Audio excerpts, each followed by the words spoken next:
Ang pag-ibig sa pagitan namin ni Rafael ay namulaklak. Isang araw, nag-propose siya sa akin, simple at taos-puso. Sofia, ang nakaraan ay tapos na.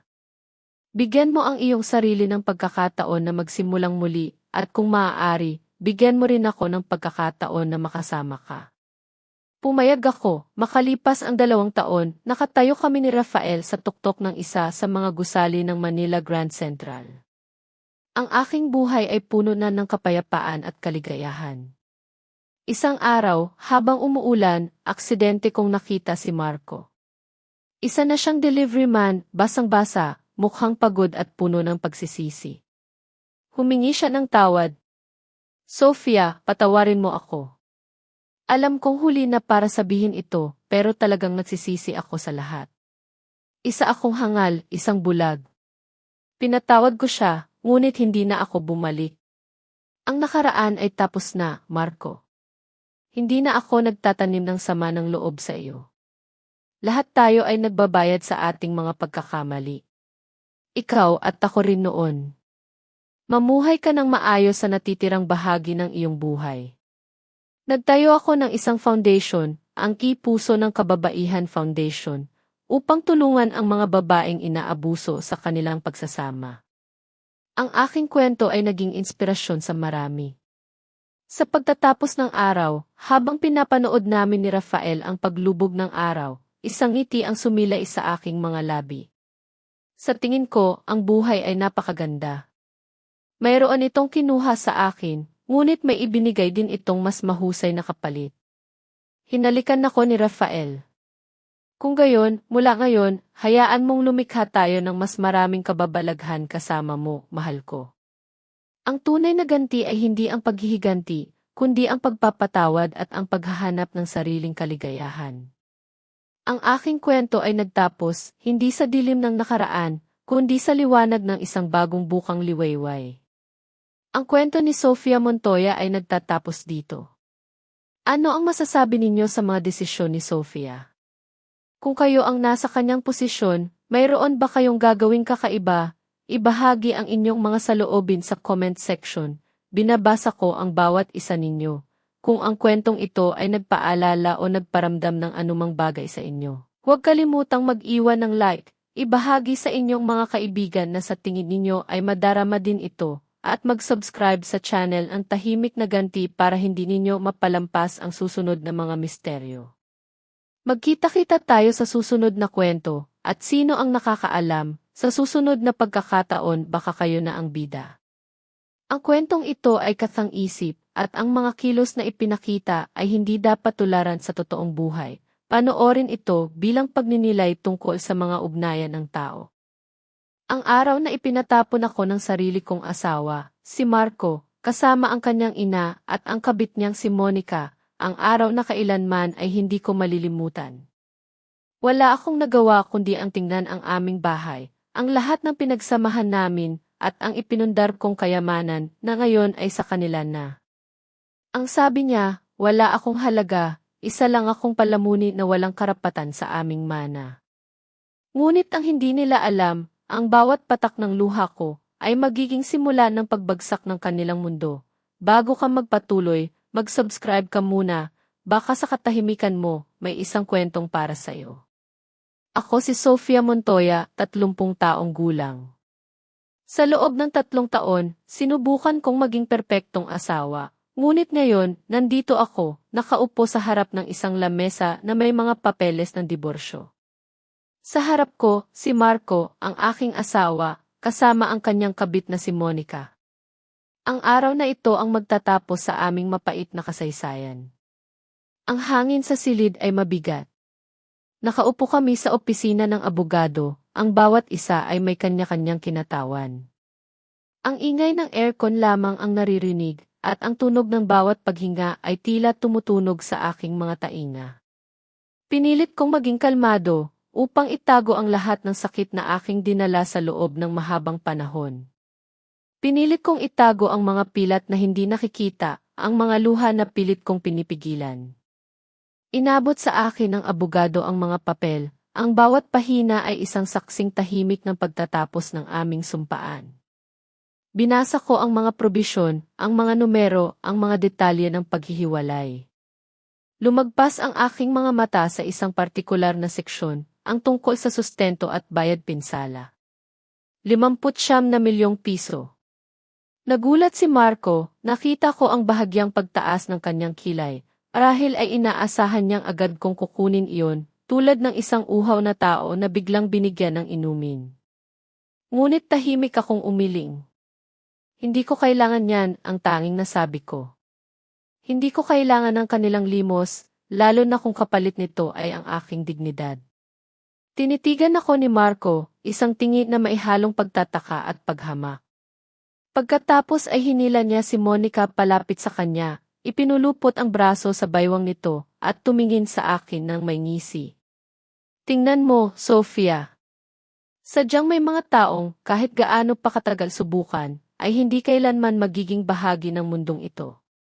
Ang iwanan ka ay ang pinakamagandang desisyon na nagawa ko.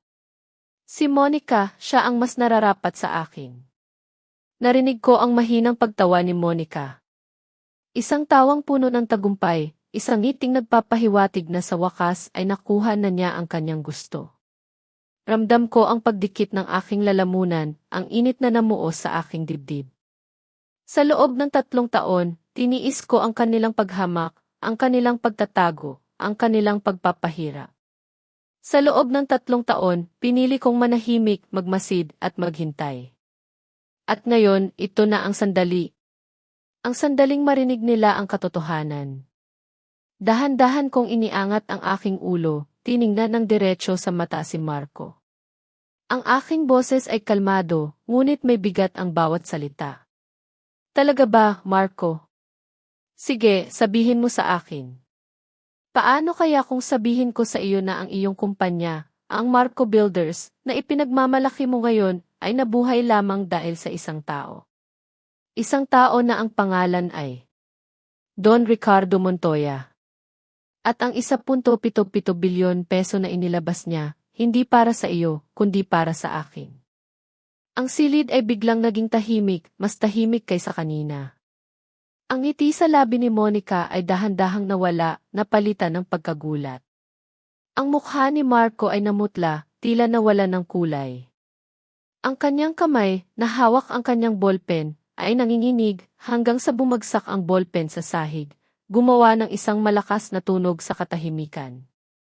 Para silang binagsakan ng langit at lupa, para silang tinamaan ng kidlat na hindi inaasahan.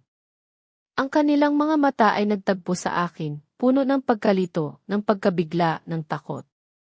Ang dating pagmamataas ni Marco ay biglang naglaho, napalitan ng isang malalim na pagbagsak, tila gumuho ang kanyang mundo sa isang iglap. Ang kaganapan sa kanyang mga mata ay nagsasabing hindi niya lubos na maintindihan ang aking sinabi. Si Monica naman ay tila nawalan ng ulirat, ang kanyang mukha ay putlang-putla. Ang mga tanong ay nakaukit sa kanyang mga mata, mga tanong na alam kong hindi ko sasagutin sa kanya. Isang matamis na tagumpay ang aking naramdaman, isang tagumpay na pinili kong itago sa kaibuturan ng aking puso. Ang paghihintay, ang pagtitiis, ang bawat patak ng luha ay nagkaroon ng katumbas.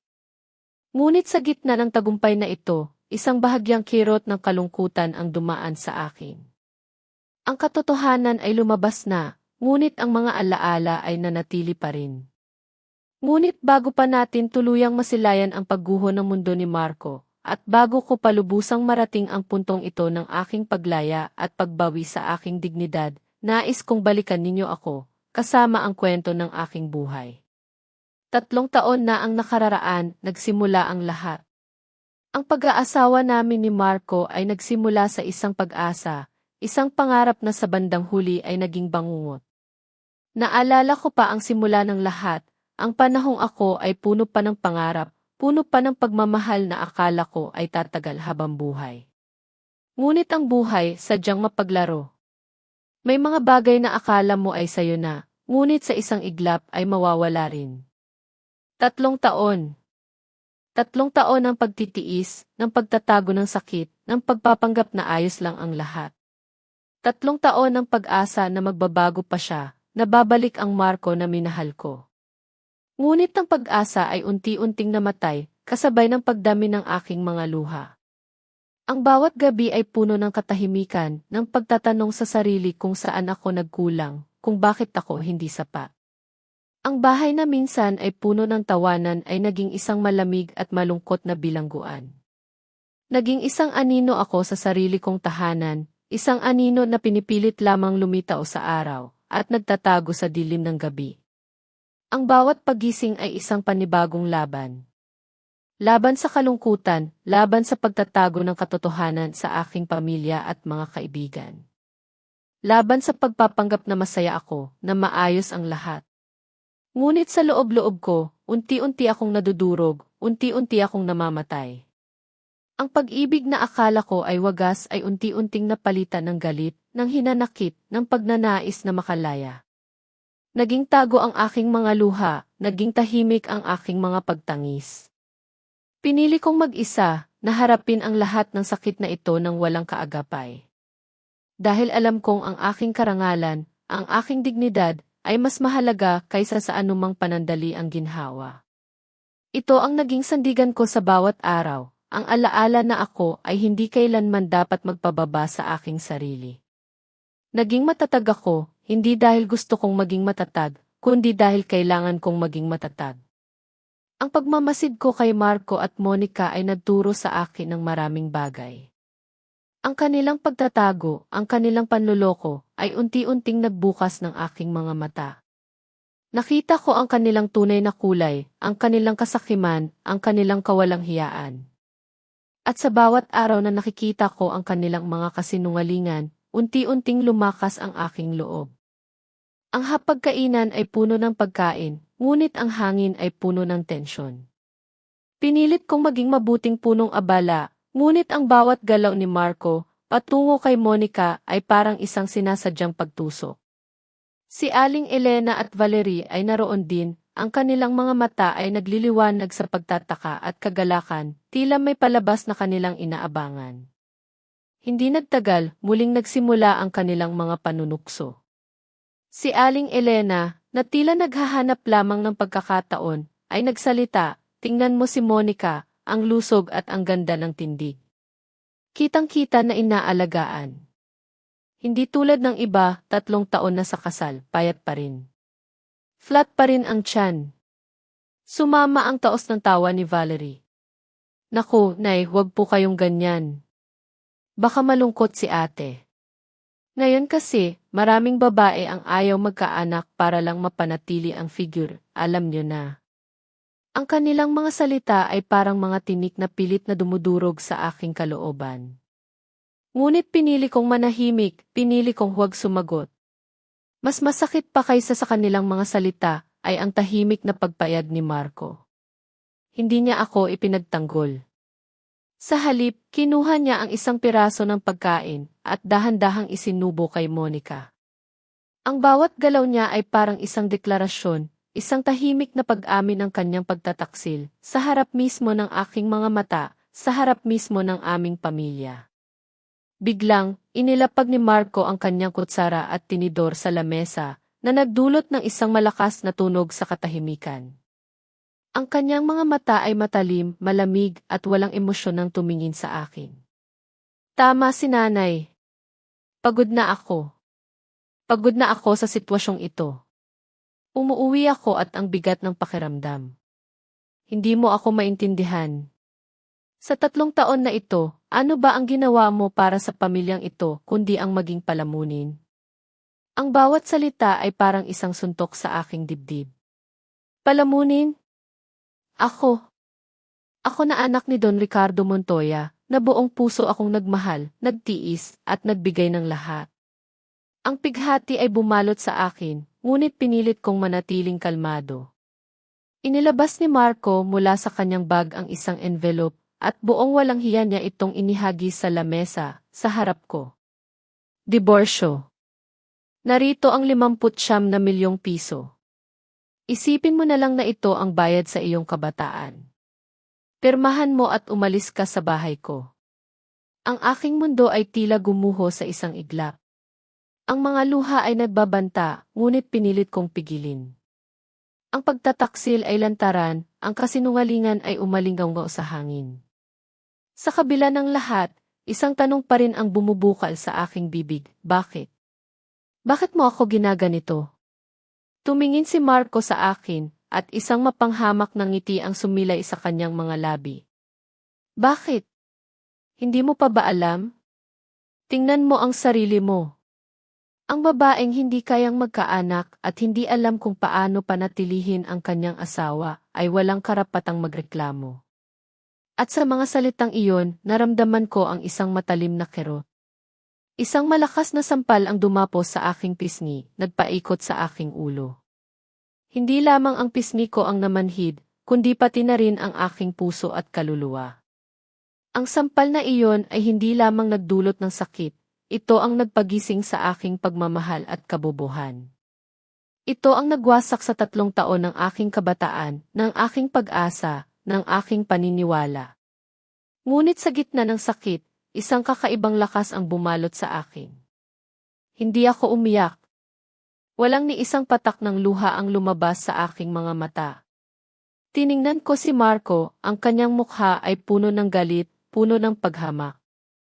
Ang aking mga mata ay malamig, walang emosyon, tulad ng isang yelo na bumalot sa aking damdamin. Ang sampal na iyon ay hindi nagpabagsak sa akin, bagkus ay nagpatindig sa akin. Ito ang nagbigay sa akin ng linaw ng katotohanan. Ang taong minahal ko ay wala na. Ang taong nasa harap ko ay isang estranghero, isang halimaw. Kinuha ko ang sobre na naglalaman ng tseke, ang 59 na milyong piso na bayad sa aking pagdurusa. Dahan-dahan, ngunit may buong determinasyon, pinunit ko ang tseke sa maliliit na piraso, at inihagis sa gitna ng hapagkainan. Ang aking kabataan ay hindi nabibili ng salapi.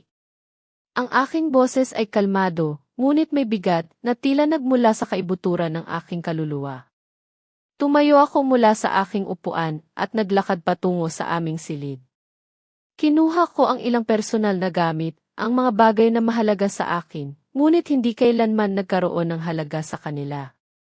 Ang aking maleta ay hindi puno ng damit, kundi ng mga alaala, ng mga pangarap na nawala.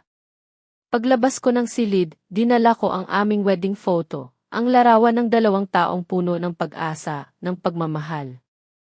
Inilapag ko ito sa lamesa, sa harap ni Marco, Aling Elena, Valerie, at Monica. Ibinabalik ko ito sa iyo. Mula ngayon, ang ating mga alaala ay hindi na kailanman nagkaroon ng halaga.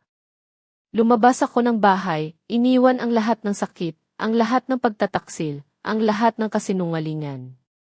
Sa aking pag-alis, iniwan ko rin ang kanilang pagkabigla, ang kanilang galit at ang kanilang pagkalito. Ang gabi na iyon ay hindi ang pagtatapos ng aking kwento, kundi ang simulan ng aking paglaya, ng aking pagbawi sa aking sarili. Ang dating Sofia na puno ng pag-asa ay nawala, ngunit ang bagong Sofia na puno ng lakas at determinasyon ay ipinanganak. Kung nagustuhan ninyo ang kwentong ito, huwag kalimutang i-like ang video, mag-comment ng inyong saloobin, at i-share sa inyong mga kaibigan. Mahalaga ang inyong opinyon at suporta para patuloy kaming makapaghatid ng mga kwentong makabuluhan.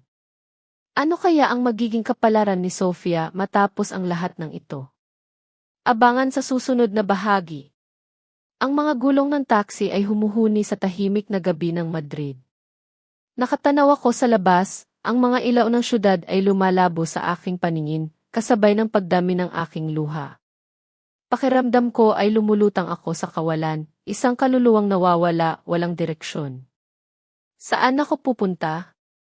Saan ako magsisimula? Ang aking mundo ay gumuho at kasama nito ang lahat ng aking pinaniniwalaan.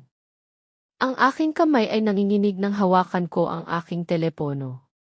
Isang pangalan lamang ang pumasok sa aking isipan, ang pangalan ng tanging tao na alam kong hindi ako iiwan, ang tanging tao na alam kong magbibigay sa akin ng kapayapaan. Si Papa. 1 ring. 2 ring. Sa 3 ring, sumagot siya. Ang kanyang boses ay kalmado, ngunit may bahid ng pag-aalala.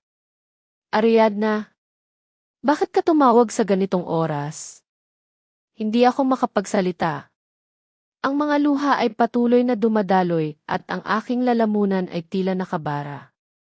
Ang tanging naririnig niya ay ang aking hikbi. Nasaan ka, anak?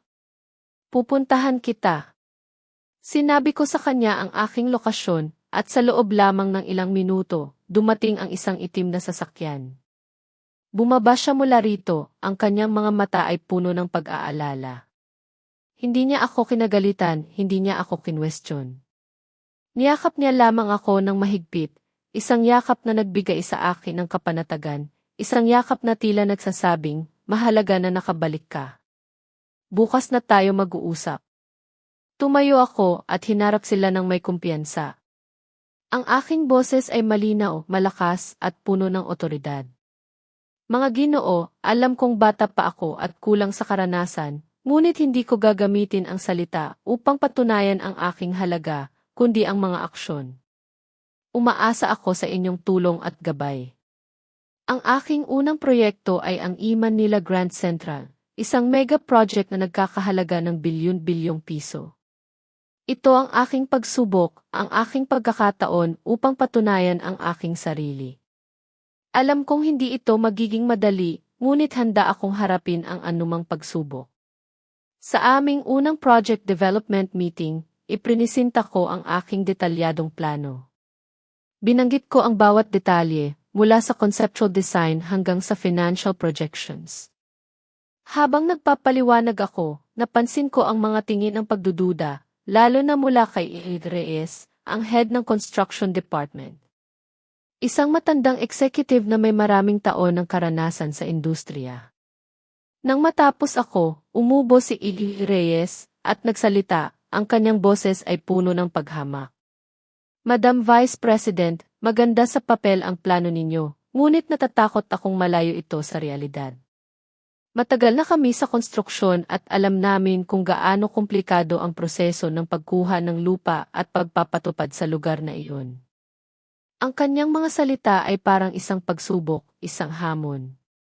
Ngunit hindi ako nagpatinag. Tiningnan ko siya ng diretso sa mata, at isang ngiti ang sumilay sa aking mga labi. Salamat sa inyong paglilinaw, Gil Reyes. Lubos kong pinahahalagahan ang inyong karanasan. Ngunit hindi ako tumigil doon. Ngunit, patuloy ko, kung inyong mamarapatin, naglaan ako ng buong weekend upang personal na suriin ang lugar. Nakipag-usap ako sa mga pamilyang maapektuhan, at alam ko ang kanilang mga pangangailangan. Inilabas ko ang isang folder na naglalaman ng mga larawan ng lugar, ang listahan ng mga pamilya, at ang aking mga detalyadong proposal. Narito ang mga larawan ng bawat bahay, kasama ang kanilang mga kahilingan, paliwanag ko. At batay sa bagong polisiya ng gobyerno, mayroon tayong pagkakataon na magbigay ng mas maayos na relokasyon sa kanila, kasama ang financial assistance. Hindi ako nagtapos doon. Bukod pa rito, sabi ko, napansin ko rin na mayroong isang bahagi ng lupa na mayroong geological instability. Dahil dito, iminumungkahi ko ang pag-adjust ng disenyo ng tower, upang maiwasan ang posibleng problema sa hinaharap at upang mas maging matatag ang ating istruktura. Ang mga mata ni Amy Reyes ay lumaki sa pagkabigla. Ang kanyang mukha ay nagpakita ng iba't ibang emosyon, mula sa pagdududa hanggang sa paghanga. Ang iba pang mga executive ay tila natigilan, ang kanilang mga bibig ay nakabuka. Hindi nila inaasahan ang ganoong level ng paghahanda at detalye mula sa akin. Nagsimula ang bulungan, ngunit sa pagkakataong ito, hindi ito bulungan ng pagdududa, kundi ng paghanga. Nagbago ang kanilang mga tingin. Ang paghamak ay napalitan ng paggalang. Nakuha ko ang kanilang tiwala, hindi sa pamamagitan ng mga salita, kundi sa pamamagitan ng aking mga aksyon, sa pamamagitan ng aking dedikasyon. Ang proyektong Manila Grand Central ay hindi lamang isang simpleng proyekto, ito ay ang simula ng aking pagbawi, ng aking pagpapatunay sa sarili. Ito ang aking pagkakataon upang ipakita sa lahat na si Sofia Montoya ay hindi lamang isang apelyido, kundi isang pangalan na may kakayahang bumuo, lumikha at magtagumpay. Ang aking pagbabagong anyo ay hindi lamang sa panlabas, kundi sa kaibuturan ng aking pagkatao.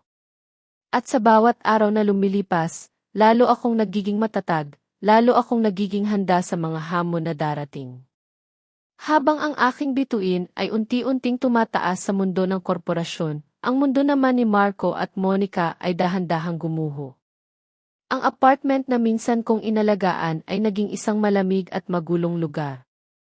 Ang mga kahon ng pagkain na inorder na lamang ay nakatambak sa isang sulok, ang mga mamahaling damit ni Monica ay nakakalat kung saan-saan.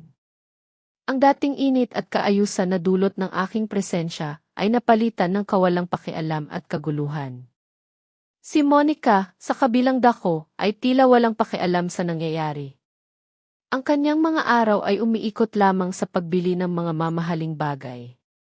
Walang araw na hindi niya hinihiling kay Marco ang mga bagong Hermes na bag o ang isang marangyang bakasyon sa Marbella.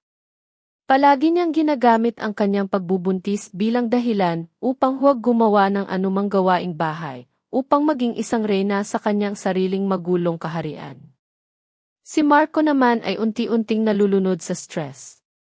Ang trabaho ay nagiging pabigat ng pabigat, at pag-uwi niya, wala nang naghihintay na mainit na hapunan, wala nang maasikasong asawa na mag-aalis ng kanyang pagod. Tanging ang mga reklamo ni Monica at ang magulong bahay ang kanyang dinadatnan. Madalas, sa kalagitnaan ng gabi, nagigising siya at hinahanap ang aking yakap ng hindi namamalayan, isang yakap na matagal nang nawala. Ang kahungkagan ay nagsimulang kumain sa kanyang kaluluwa. Maging si Aling Elena, na dating kampi kay Monica, ay nagsimula ng magreklamo. Ang Monica na iyan, tamad. Puro cellphone lang ang alam, hindi man lang ligpitin ang plato pagkatapos kumain. Hindi man lang kasing kuko ni Sofia noon. Puro porma lang ang madalas niyang bulong kay Marco. Pinagtatanggol ni Marco si Monica, ngunit sa kaibuturan ng kanyang puso, alam niyang totoo ang sinasabi ng kanyang ina. Ang paghahambing sa pagitan ko at ni Monica ay nagsimula ng mag-ugat sa kanyang isipan. Samantala, sa aking bagong mundo, isang malaking hamon ang dumating. Nagkaroon ng isang malaking subasta para sa proyektong Manila Grand Central. Ang lahat ng malalaking kumpanya ay naroroon, naglalaban-laban para sa kontrata. Ang Vista Group ay isa sa mga pangunahing kalahok. At doon, sa gitna ng tensyon at kompetisyon, nakita ko siya muli.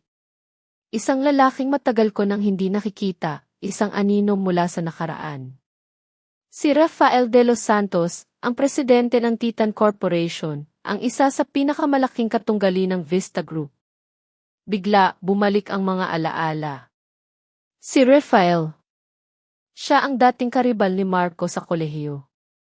Ang lalaking laging tinitingnan ni Marco ng may inggit at galit.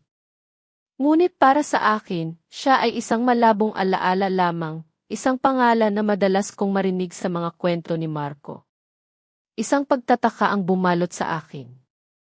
Bakit ngayon pa siya muling nagpakita? At bakit, sa tuwing tinitingnan ko siya, may kakaibang pakiramdam na bumabalot sa akin, isang pakiramdam na hindi ko maipaliwanag. Ang hangin sa loob ng bidding room ay mabigat, halos mahirap huminga. Ang bawat kumpanya ay nagpapakita ng kanilang mga alok, bawat isa ay mas mababa kaysa sa nauna. Bilang vice-presidente ng Vista Group, pinanatili ko ang aking profesionalismo, ngunit sa loob-loob ko, ramdam ko ang bigat ng responsibilidad. Ito ang isa sa pinakamalaking kontrata para sa Manila Grand Central, at ang pagkuha nito ay mahalaga para sa aming reputasyon. Sa aming tahanan, sa loob ng pamilyar na mansyon, ang katahimikan ay bumalot sa amin.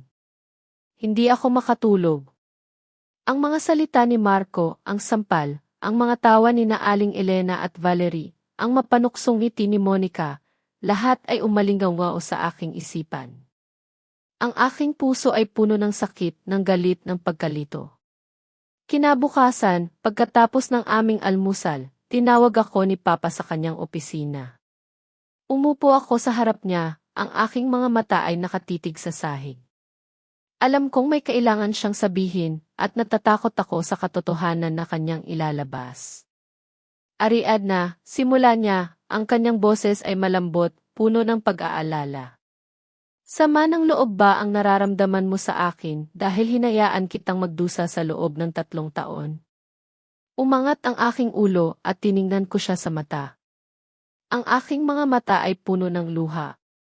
Bakit, Papa? Bakit mo hinayaan? Bumuntong hininga siya at ang kanyang mga mata ay tila puno ng pagsisisi. Anak, ang bawat magulang ay nais ang kaligayahan ng kanyang anak. Nakita kong mahal mo si Marco at handa kang magsakripisyo para sa kanya. Ngunit alam ko rin ang ugali ng kanyang pamilya, ang kanilang kasakiman. Alam kong hindi sila karapat-dapat sa iyo. Huminto siya at tumingin sa akin ng may kalungkutan. 3 taon na ang nakararaan, palubog na ang maliit na kumpanya ng pamilya ni Marco, ang Marco Builders. Lihim akong nag-invest ng 1,775,000,000 piso sa kumpanya niya, iniligtas ko ito sa tiyak na pagkalugi. Ang kondisyon, pakakasalan ka niya. Ang mga salitang iyon ay parang isang malakas na sampal, mas masakit pa kaysa sa sampal na ibinigay ni Marco. Ang aking puso ay tila nabasag sa libu-libong piraso. Ang lahat ng aking pinaniniwalaan, ang lahat ng aking pinagsikapang itayo, ay biglang nawalan ng halaga. Kaya pala, ang aking boses ay nanginginig, puno ng galit at sakit. Ang kasal ko, ang pag-ibig na ibinigay ko ng buong buo, ay isa lamang pala ng pustahan, isang pagsubok kung saan ako ang talunan mula pa sa simula. Lumapit si Papa sa akin at hinawakan ang aking kamay.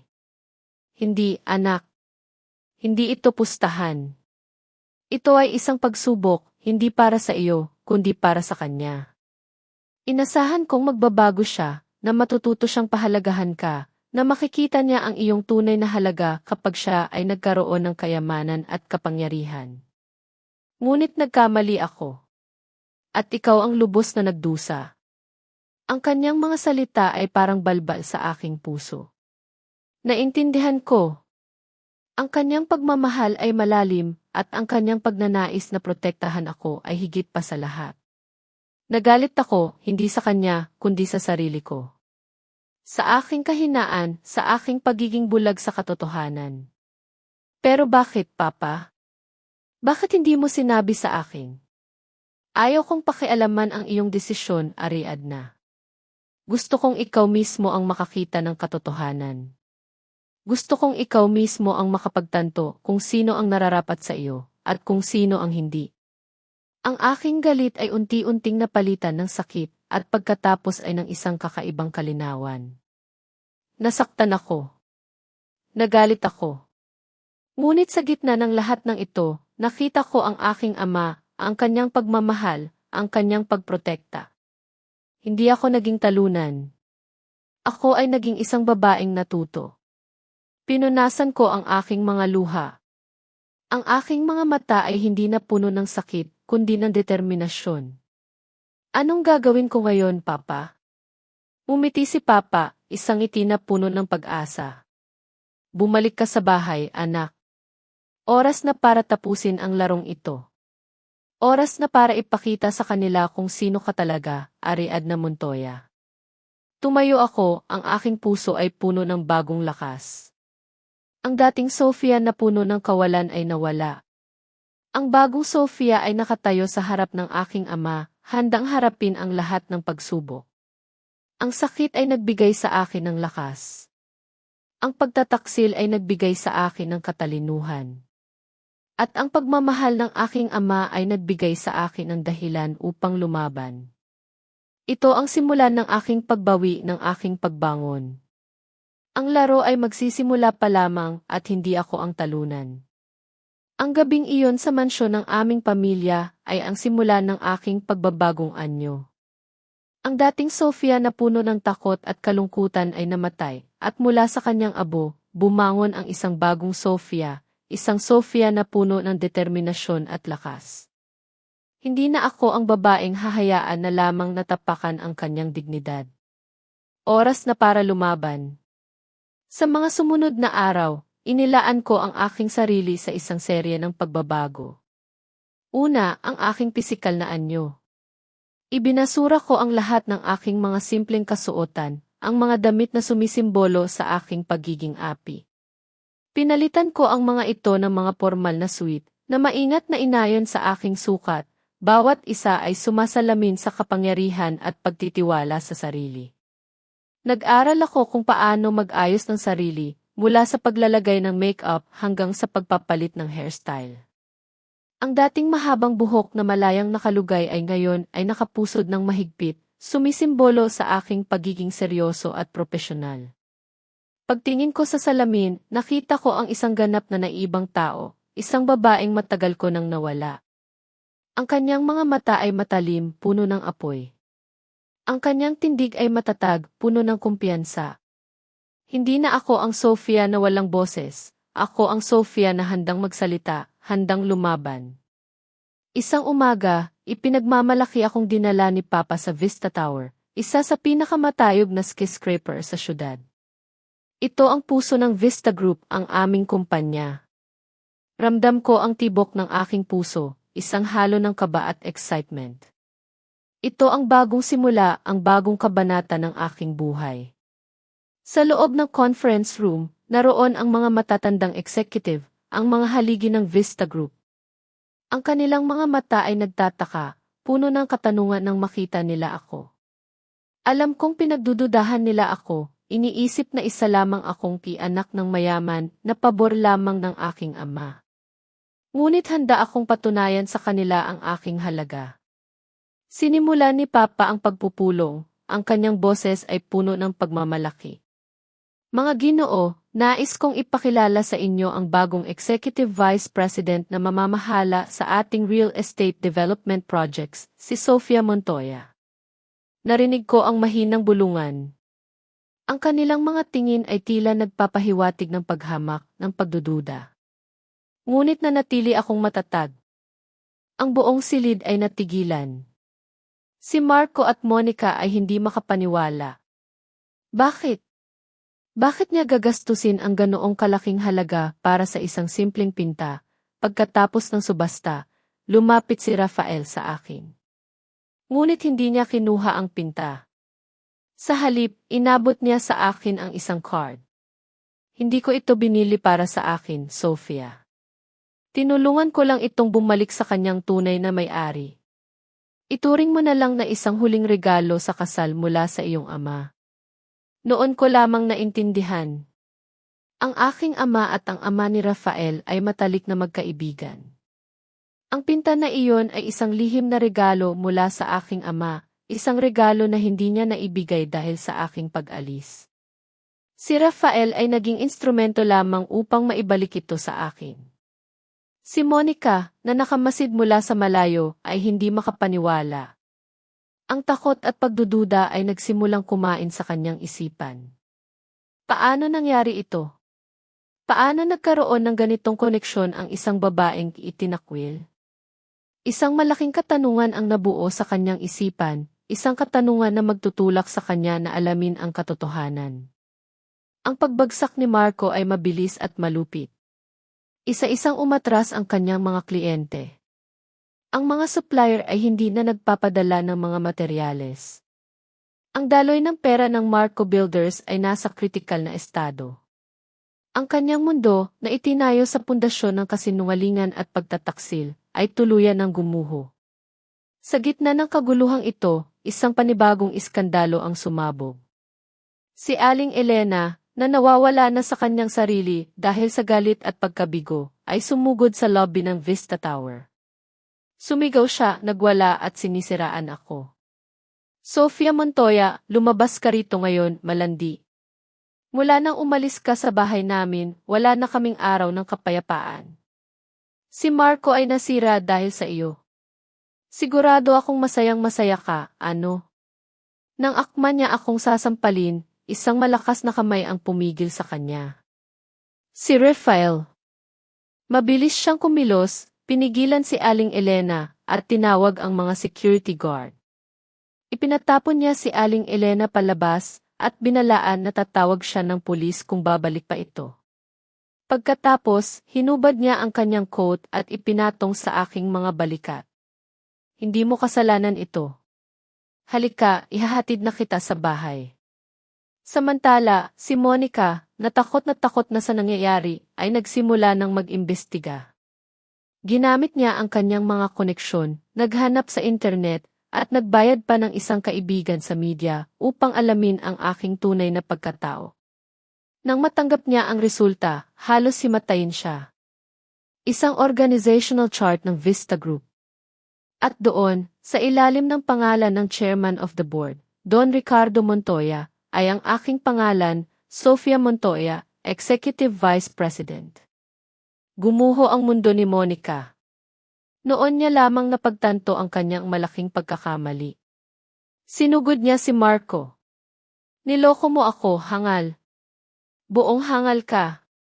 Iniwan mo ang isang minahan ng ginto, isang sisne, para kumuha ng basura tulad ko.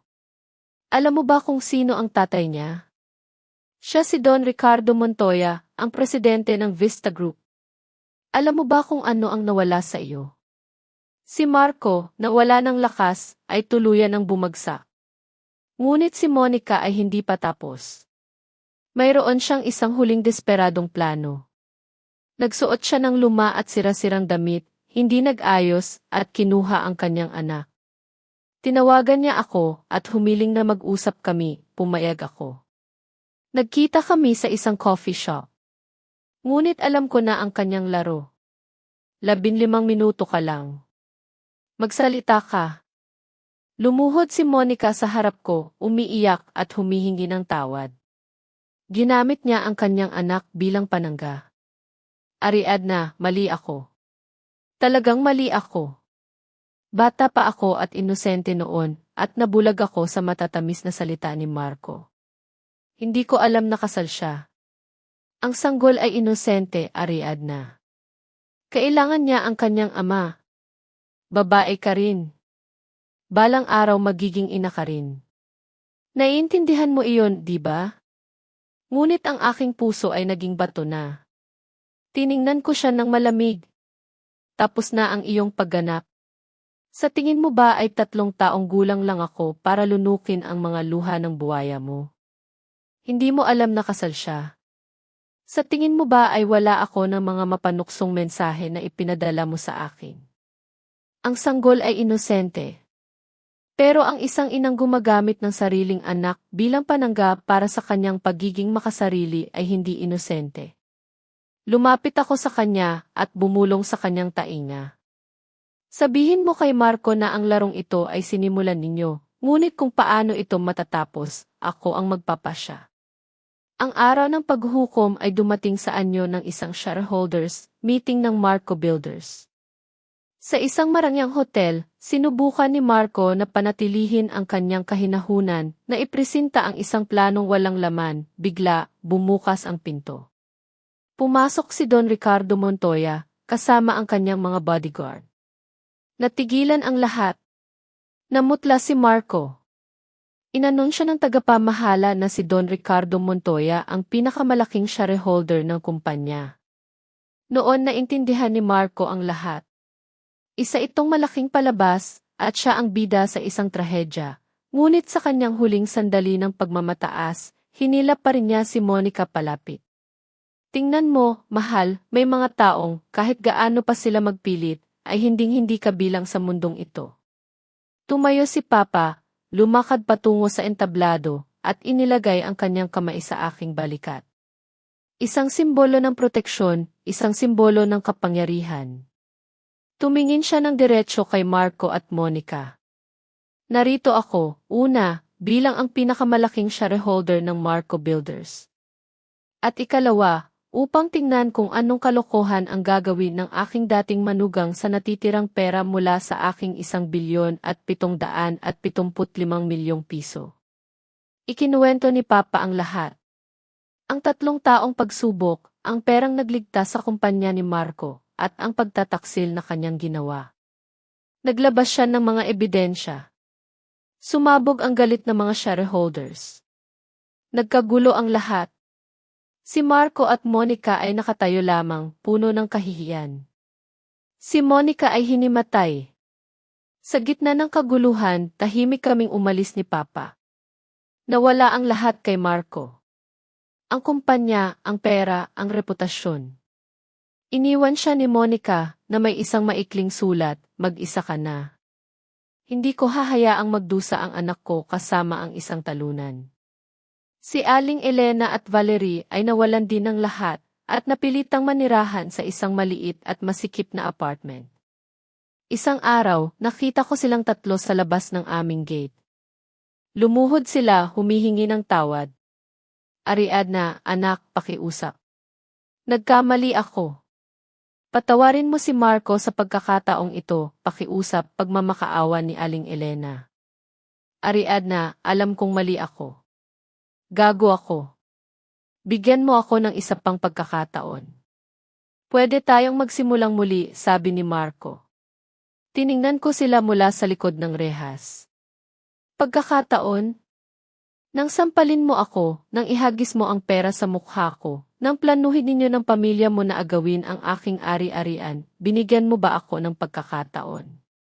Nang ipadala sa akin ng iyong kabit ang mga mapanuksong mensahe, nang pumunta ang nanay mo sa aking kumpanya upang gumawa ng iskandalo, naisip niyo ba ang salitang pagkakataon? Tumalikod ako. Humanap kayo ng ibang trabaho. Pagkatapos ninyong idiborsyo ako, hindi nakarapat-dapat sa inyo ang syudad na ito, di ba? Unti-unting nabuo ang aking plano.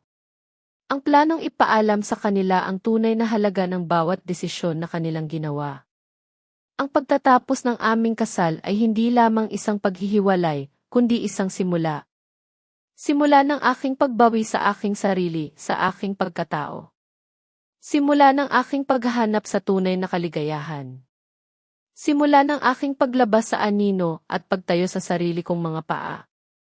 Ang araw na ito ay hindi lamang pagtatapos ng isang kabanata, kundi simula ng isang bagong aklat, isang aklat na ako na ang magsusulat ng aking sariling kwento. At ngayon, oras na upang ibalik ang panahon, upang balikan ang mga kaganapan na naghatid sa akin sa sandaling ito. Ang kwento ng isang babae na natutong lumaban, natutong tumindig, at natutong bumangon mula sa abo ng kanyang nakaraan. Nandito ako ngayon, nakaupo sa aking silid, ang mga alaala ay dumadaloy, isa-isa, tulad ng mga butil ng buhangin na dumadaan sa aking mga daliri. Hindi ko malilimutan ang mga unang taon ng aming pag-aasawa. Noon, si Sofia Montoya ay hindi pa ang Sofia na alam ninyo ngayon. Noon, ako ay puno pa ng pangarap, ng pag-asa, at ng pagmamahal na akala ko ay sapat na upang malampasan ang lahat. Ako ang anak ni Don Ricardo Montoya. Ang pangalan ay mabigat, puno ng kayamanan at kapangyarihan. Ngunit kailanman ay hindi ko ginamit iyon upang manahan sa isang buhay na madali. Pinili kong mamuhay ng simple, ng may sariling pagpupunyagi.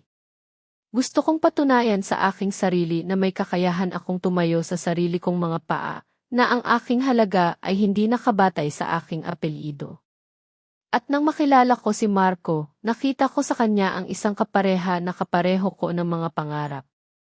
Isang taong handang magsimula mula sa wala, handang bumuo ng sarili naming mundo. Tunay akong umibig sa kanya, buong puso at buong kaluluwa. Naniwala ako sa kanyang kakayahan, sa kanyang mga pangarap.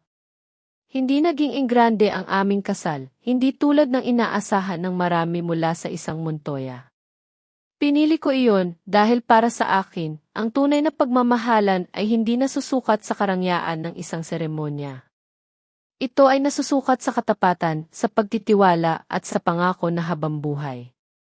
Naniwala akong iyon ang simula ng isang tunay na pag-ibig, isang paraisong aming bubuin, dalawa kami. Ngunit ang ilusyon ng paraiso ay mabilis na naglaho, tulad ng hamog sa umaga na tinamaan ng sikat ng araw. Hindi pa man natatapos ang aming pagdiriwang, narinig ko na ang mga salitang nagpasimula ng lihim na sugat sa aking puso. Si Aling Elena, ang nanay ni Marco, ay lumapit sa akin, ngumiti, ngunit ang kanyang mga mata ay tila may gustong ipahiwati. Sofia, maganda ka nga, pero kailangan nating magkaapo. Babae man o lalaki basta meron. Ang mga salitang iyon ay parang isang matulis na bagay na tumusok sa aking dibdib. Wala pa kaming isang araw na kasal, ngunit ang presyon ay nandyan na. Sinubukan kong intindihin. Alam kong natural lamang para sa isang ina na mangarap ng mga apo. Nagpatuloy ako sa aking buhay bilang isang may bahay. Naging masipag ako sa bahay, inalagaan ko si Marco, sinubukan kong maging perpekto sa lahat ng paraan. Ngunit sa bawat araw na lumilipas, tila lalong lumalaki ang distansya sa pagitan namin. Si Marco, na dating punong-puno ng pagmamahal at atensyon, ay unti-unting lumalamig. Ang mga salita ni Aling Elena ay hindi huminto. Unti-unti itong lumala, lalong naging mapanukso. Tingnan mo si Sofia, 3 taon na, wala pa ring anak. Ang payat-payat pa rin, parang dahon ng papel. Hindi marunong mag-alaga sa sarili. Ang mga salitang iyon ay parang mga bato na binabato sa akin araw-araw. Kasabay nito, ang mahinang halakhak ni Valerie, ang nakababatang kapatid ni Marco, ay laging naririnig. Baka naman, ate, ayaw niya lang masira ang figure niya kaya ayaw magkaanak. Ang kanilang mga salita ay parang lason na unti-unting kumalat sa aking sistema, nagdudulot ng kirot at sakit. Sinubukan kong maging matatag, sinubukan kong huwag silang pansinin. Ngunit sa bawat salita, tila lalong lumalalim ang sugat sa aking kalooban. Patuloy akong nagluto, naglinis at nag-alaga sa bahay. Sinubukan kong maging mabuting asawa, mabuting manugang at mabuting hipag. Sa kabila ng kanilang mga pananalita, patuloy akong umaasa na isang araw, makikita nila ang aking pagpupunyagi, ang aking pagmamahal. Ngunit tila wala silang nakikita. Tila bulag sila sa aking mga pagsisikap. Si Marco naman, unti-unting lumayo. Naging madalas ang kanyang mga biyahe. Palagi niyang idinadahilan ang trabaho, ang kumpanya niyang Marco Builders na unti-unting lumalaki. Ngunit sa bawat pag-alis niya, lalong lumalaki ang espasyo sa pagitan namin. Ang mga tawag ay lumalang. Ang mga text ay naging bihira. Pakiramdam ko, naging estranghero kami sa sarili naming tahanan. At pagkatapos, dumating si Monica. Naalala ko pa ang unang beses na ipinakilala siya ni Marco. Katrabaho ko, Sofia, ang sabi niya, ngunit ang kanyang ngiti ay tila may tinatago. Sa mga hapunan, tuwing naroon siya, napansin ko ang mga kakaibang galaw. Ang kanyang mga kamay ay madalas na humahawak sa braso ni Marco. Ang kanilang mga mata ay madalas na nagtatagpo, puno ng lihim na pag-uusap. At ang pinakamasakit sa lahat, ang mga pagkakataong lihim na susubuan ni Marco si Monica ng pagkain, habang ako ay nakaupo lamang sa tabi, tila isang hangin, tila wala akong halaga. Ang bawat sulyap, ang bawat lihim na haplos, ang bawat di maipaliwanag ng ngiti ay parang mga patak ng lason na unti-unting pumatay sa aking pag-asa. May kung anong kumirot sa aking dibdib, isang masamang pakiramdam na unti-unting lumalaki. Ngunit pinilit kong huwag pansinin. Pinilit kong itanggi. Hindi magagawa sa akin ni Marco iyon. Mahal ako ni Marco. Hindi niya ako ipagpapalit. Ang mga salitang iyon ang pinili kong paniwalaan, kahit na ang aking puso ay bumubulong ng ibang katotohanan. Nagpatuloy ako sa aking mga gawain. Naging mas masipag ako sa pag-aasikaso kay Aling Elena at Valerie. Sinubukan kong gawin ang lahat upang maging karapat-dapat sa kanilang pamilya. Naisip ko na kung magiging perpekto ako, kung mas magsisikap pa ako, baka sakaling magbago si Marco. Baka sakaling bumalik ang dating Marco na minahal ko. Ngunit ang lahat ng aking pagsisikap ay naging walang kabuluhan. Ang kanilang paghamak ay nanatili. Ang lamig ni Marco ay lalong lumala. At ang presensya ni Monica ay lalong naging madalas, lalong naging masakit. Sa loob ng 3 taon, naging isang manonood ako sa sarili kong buhay. Nakita ko ang unti-unting pagguho ng aming kasal.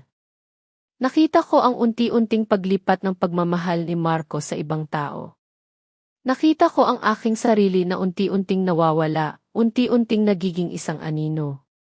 Ang ilusyon ng paraiso ay tuluyang naglaho, napalitan ng isang mapait na katotohanan. At sa bawat araw, ang lihim na sugat sa aking puso ay lalong lumalalim, lalong kumikirot.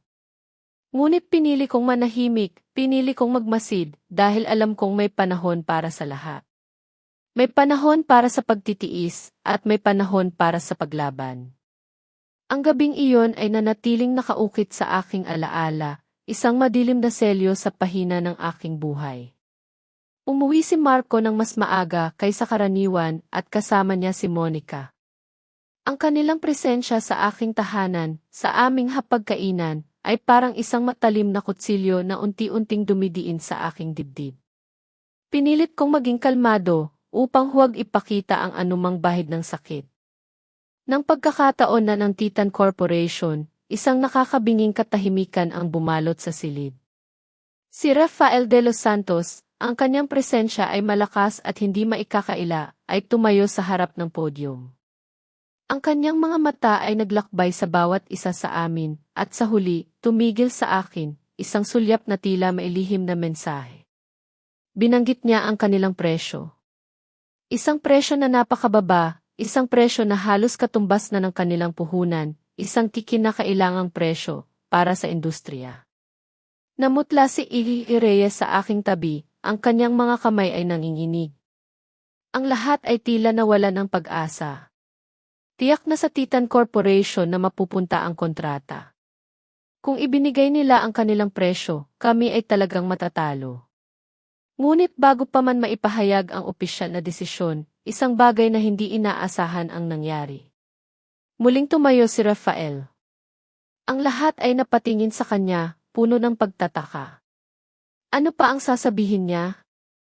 Ang Titan Corporation ay opisyal na umaatras sa subastang ito. Ang kanyang boses ay malinaw at malakas, umalinggaw sa buong silid. Isang malaking pagtataka ang bumalot sa lahat.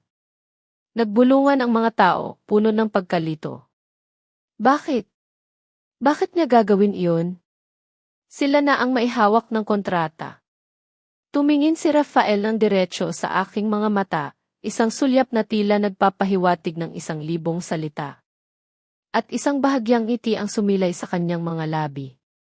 Ituring na lang ninyo itong isang welcome gift para sa isang matandang kakilala. Sa iyon na ito, Sofia. Pagkatapos ng mga salitang iyon, tumalikod siya at simpleng lumakad palabas ng silid, iniwan ang lahat sa isang estado ng pagkalito at pagkabigla. Ako, higit sa lahat, ay naiwang tulala. Hindi ako makapaniwala sa nangyari. Ang kontrata ay napunta sa amin, ngunit ang paraan ay puno ng misteryo. Ano ang ibig sabihin nito? Isang tulong ba ito? Isang panunukso? O isang estratehiya na hindi ko maintindihan? Sa mga sumunod na araw, hindi maalis sa aking isipan ang ginawa ni Rafael. Ang kanyang mga salita, ang kanyang mga mata, ang kanyang mahiwagang ngiti. Ang kanyang kilos ay nagbigay sa akin ng isang kakaibang pakiramdam ng init, isang pakiramdam ng pagprotekta na matagal ko nang hindi naramdaman. May kung anong bahagi ng aking sarili ang nagsasabing magtiwala sa kanya, ngunit ang aking isipan ay puno pa rin ng katanungan. At sa gitna ng aking pag-iisip, isang alaala mula sa nakaraan ang biglang bumalik, malinaw, tila nangyari lamang kahapon, isang hapon sa silid-aklatan ng unibersidad. Hinihintay ko si Marco, ngunit tulad ng dati, huli na naman siya. Umupo ako sa isang sulok, nagbabasa ng libro, sinusubukang huwag pansinin ang aking pagkabagot. Bigla, isang lalaki ang umupo sa tapat ko. Tahimik siyang nagbasa ng kanyang sariling libro, hindi man lang sumulyap sa akin.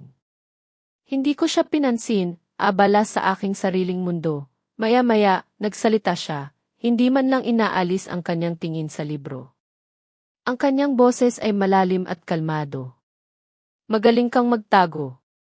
Pero tandaan mo, pwede mong linlangin ang iba, pero ang mga mata mo ay hindi marunong magsinungaling. Nagulat ako. Napalingon ako at noon ko lamang napagtanto na siya si Rafael de los Santos. Ang karibal ni Marco. Ang lalaking laging tinitingnan ni Marco ng may inggit. Ang kanyang mga mata ay nakatingin sa akin, tila binabasa ang bawat lihim na aking tinatago. Hindi ako nakapagsalita. Ang aking puso ay bumilis. Pagkatapos ng ilang sandali, tumayo siya at umalis, na para bang walang nangyari. Ngayon, habang inaalala ko ang pangyayaring iyon, isang malaking katanungan ang nabuo sa aking isipan. Alam na ba niya noon pa kung sino talaga ako? Alam na ba niya ang aking tunay na pagkatao, ang aking mga pangarap na itinago, ang aking mga sakit na pinipilit kong itago sa likod ng isang ngiti? At kung bakit niya ako tinutulungan ngayon? Ang kanyang mga kilos ay tila hindi nababago ng panahon ng mga taon na lumipas. Ang mga tanong ay paulit-ulit na umiikot sa aking isipan, at isang pangalan lamang ang nagbibigay ng sagot, isang pangalan na ngayon ay nagdudulot ng kakaibang damdamin sa akin. Rafael, sino ka ba talaga? Upang patunayan na sila ay kabilang pa rin sa mataas na lipunan, pinilit ni Monica si Marco na dumalo sa taunang charity gala na Puso ng Maynila. At para sa gabing iyon, isang bagay lamang ang kanyang hiniling, isang damit na Dior na nagkakahalaga ng halos 120,000 piso. Sa kabila ng kanilang lumalaking problema sa pananalapi, walang nagawa si Marco, kundi ang pumayag, pagkatapos ng walang katapusang pag-iyak at pagmamakaawa ni Monica. Dumating sila sa gala, si Monica ay nakasuot ng kanyang mamahaling damit, ngunit sa halip na magmukhang elegante, siya ay nagmukhang katawa-tawa. Ang damit ay masyadong magarbo para sa isang sopistikadong okasyon. Ramdam nila ang mga mapanuring tingin, ang mga mahinang bulungan. Muli, naramdaman nilang hindi sila kabilang. At sa gitna ng lahat, dumating ako. Nakasuot ako ng isang simpleng bestidang seda na kulay perlas, gawa ng isang Pilipinong taga-disenyo. Walang mamahaling alahas, walang magarbo na ayos. Ngunit sa aking paglakad, ramdam ko ang pagbabago sa hangin. Ang lahat ng mga mata ay napunta sa akin. Ang aking kumpiyansa, ang aking tindig, ang aking ngiti, lahat ay nagpapahiwatig ng isang babaeng hindi na natatakot, isang babaeng may sariling kapangyarihan. Nakita ko ang gulat sa mga mata ni Marco. Nakita ko ang inggit at galit sa mga mata ni Monica. Anong ginagawa niya dito? Sino ang nag-imbita sa kanya? Narinig kong bulong ni Monica kay Marco. Ang pinakatampok ng gabi ay ang charity auction. Nag-donate ako ng isang munting pinta ng langis, isang obra na walang pangalan ng pintor. Narinig ko ang mahinang pagtawa ni Monica. Tingnan mo yan, ang cheap. Sa isang charity auction, nagdala ng anonymous na painting. Siguradong walang gustong bumili niyan. Nagsimula ang subasta. Ang panimulang presyo ay 17,700 piso. Ngunit bigla, isang pamilyar na boses ang umalingaw-ngaw. Si Rafael de los Santos. At mula doon, nagsimula ang isang palabas na hindi malilimutan ng lahat. Patuloy na tinaasan ni Rafael ang presyo, laban sa kanyang sarili. Mula sa 100,000, umabot ito sa 570,000 piso. Pagkatapos, 2,950,000 piso. At sa huli, sa pagkabigla ng lahat, isinigaw niya ang isang halaga na halos ikamatay ng lahat sa gulat. 500 milyong piso.